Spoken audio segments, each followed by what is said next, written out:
Have you ever wondered what could you do instead of just watching Netflix all the time? Have you ever thought of doing something more creative that will benefit you from your boring days? What's up guys, in Cool Stuff episode 1 we will share with you cool stuff that you can do when you are bored or having some free times, and instead of spending it on Netflix, this is what you can do. In this first episode, we're going to talk about RC car and things you need to know before buying them. Wait!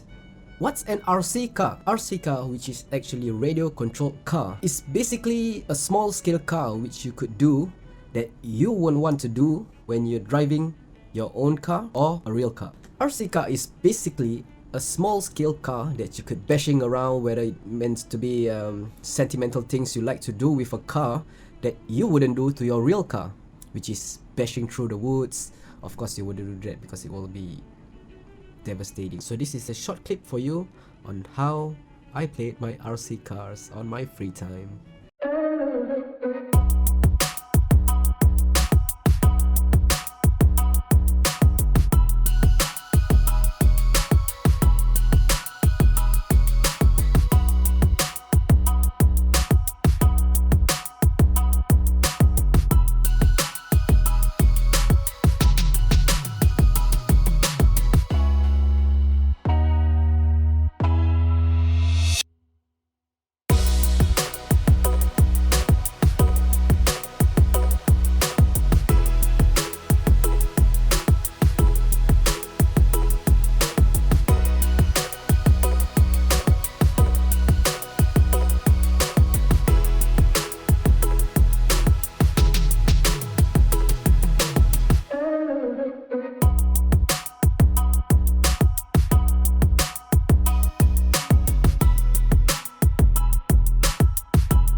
Be it if you're a basher or a sentimental driver, there are a wide range of vehicle available for your type. There are many things to mention before buying an RC car, or if you would like to start it as a hobby. There are so many guidelines in the internet to show you. I've broken down for you a few simple steps to make life a little easier and simpler for you. Firstly, regarding grades, there are two grades in an RC car hobby. One is toy grade and another one is a hobby grade. Basically, toy grades are inexpensive comparing to the hobby grade, but the performance is lesser on toy grade compared to the hobby grade, while hobby grade is upgradable and every part is replaceable. But if you have a 12-year-old kid and probably below, you would want to go for a toy grade because getting a hobby grade, it's much more expensive and it requires you to have a knowledge on cars and all these other parts, let's say fixing a small screw.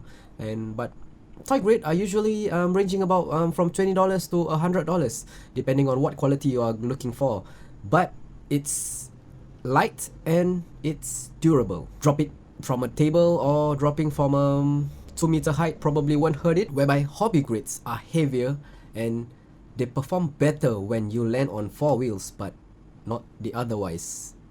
If you do, then you'll probably have a bad experience on RC cars. So we're going to types of vehicle that is available in RC car world. There are so many types. They are on-road, they got off-road, they got a motorcycle, they got of course you can go to it if you got a lot of water in your area, then you can go with the RC boat, RC plane, and we're not going to go into there. So we'll stick with RC cars and on-road and off-road.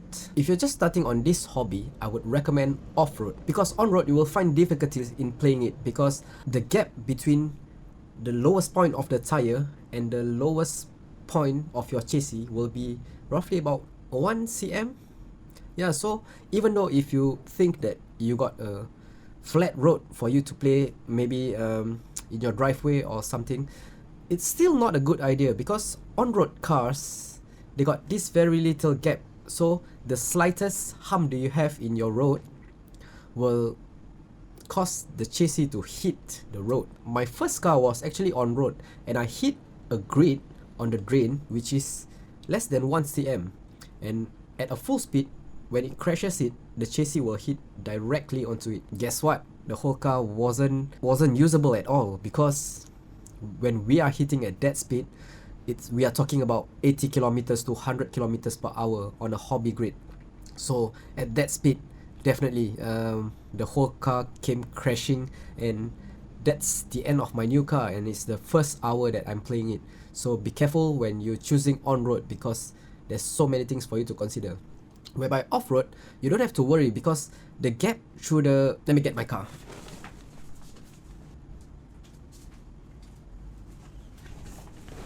As you can see here,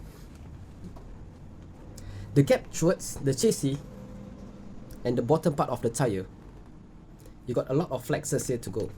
So even though you can go through on a smooth surface or a rough surface, it doesn't matter, because this is what it will do.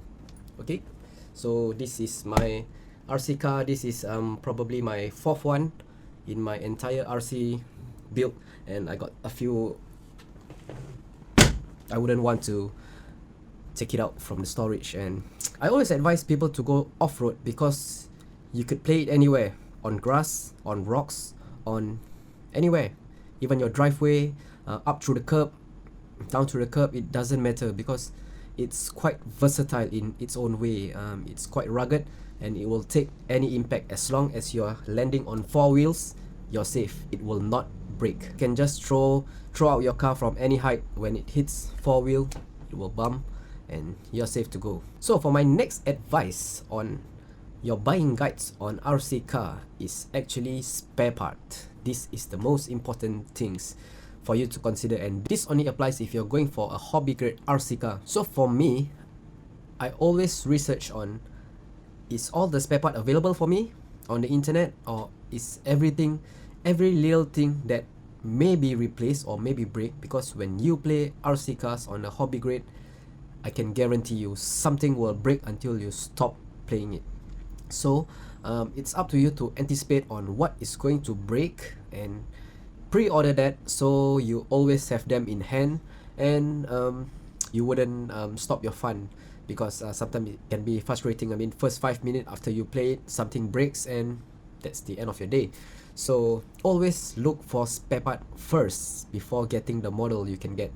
Anything for me, I would recommend those kind of China hobby grade RC cars. I think they are good. Mine is a China made, so so far it has been very good. Except if you live somewhere in America, then Traxxas will be a good choice for you. Those major brands like Traxxas and a few more other brands. So because their support is good there. So but for me, if I were to get Traxxas, and I had Traxxas once, and guess what? One small plastic part will cost me at least $30, which is not practical for me. I mean, one small plastic parts is $30. It's more expensive than a real car, so it doesn't bring any logic in it. So yeah, I would recommend China RC car, because all the spare parts are very cheap, and you can easily get that at AliExpress. So for me, because I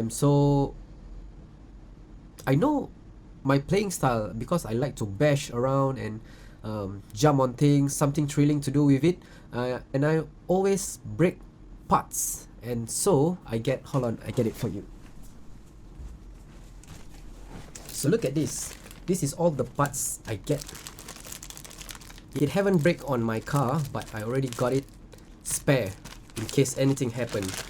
We got some gears here, we got some we got a dog bone here, we got so many parts in case you lost anything. And yeah, spare part is very important on your RC car. That is my first advice for you before choosing a type of car that you want to play with. So always check the availability of the spare part before buying your car. So on second hand, if you like to build things, if you let's say if you like to build up your toys or your custom parts, there are some builder kits out there for you to build from scratch. Means they only send you like these kind of small parts, and you fix them yourself, and you can get them separately, and that will give you a sense of like achievement, building a RC kit from scratch. I've never been there, but I think it's too tedious for me to get every parts. And imagine if you build the whole car and then you just realize that, oh my god, this small part haven't been in my gearbox. So yeah, you're screwed and you couldn't play it. Yeah, as I say, always go for the cheaper options like a China brand. So if anything goes wrong, you don't tear up your wallet. Benefits of having this hobby: it will bring up your knowledge on a real car. What does a differential does? I've never knew what's a differential. Of course, I cannot go to a real car and open up the differential and say, oh, this is what a differential do. But with an RC car or smaller scale car, you can uncover all that and give you more understanding about how cars work, how the gearbox work, how the suspension works. Totally everything is like a real car. Even their suspension is filled with oil, so it doesn't have this kind of bounce, up and down, up and down. So when it bounces, there's a damper for it to hold. Yeah, there's a lot of knowledge you can gain from doing this, because this is not just having fun, bashing through and playing all day till the battery is gone, and then you charge the battery and then you play it. No, it's not that simple. That will apply on a toy grade, but not on a hobby grade. On a hobby grade, things will break. You can choose whether to upgrade it or to just replace it with stock parts. So these are the few things you need to consider before buying an RC car or starting it as a hobby rather than watching Netflix all day.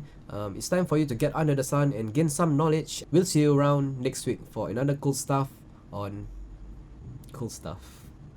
And like it if you like this video, dislike it if you dislike it. Leave a comment below on sharing what did I miss or how could I improve my videos, and do subscribe to me and to follow up on my growth on YouTube, because as you can see on my other videos, I just started a YouTube channel and I do not know how the growth will be. I should create a video on every Tuesday, but last 2 days I was having a bad cold, so I've brought it to Thursday. And yeah, it doesn't matter a lot, so as long as I get out my videos, 1 video per week, I'm good. I try my best to keep it up. Yeah, share it with your friends. Don't forget to subscribe, follow up on my growth. We'll see how my YouTube channel grows. As you can hear, my voice is still it's not back to normal yet, so yeah, I'm feeling a bit down, so I just try my best to release this video as fast as possible. Hope you guys enjoy it, and stay away from Netflix because it doesn't benefit you with anything. Yeah, so yeah, go out there under the sun, find a hobby, do some things. I don't refer this to Netflix or something else, but it's just watching movies. Is yeah, episodes and over episodes. And when you look back on your 2019, man, what have I done? I've been watching 20 stories on 5 seasons, but yeah, but I didn't do anything on 2019. So 2020 is a good start for you to gain some knowledge and get off that screen and start to do something useful, maybe as a hobby or a part-time job or anything. It's up to you.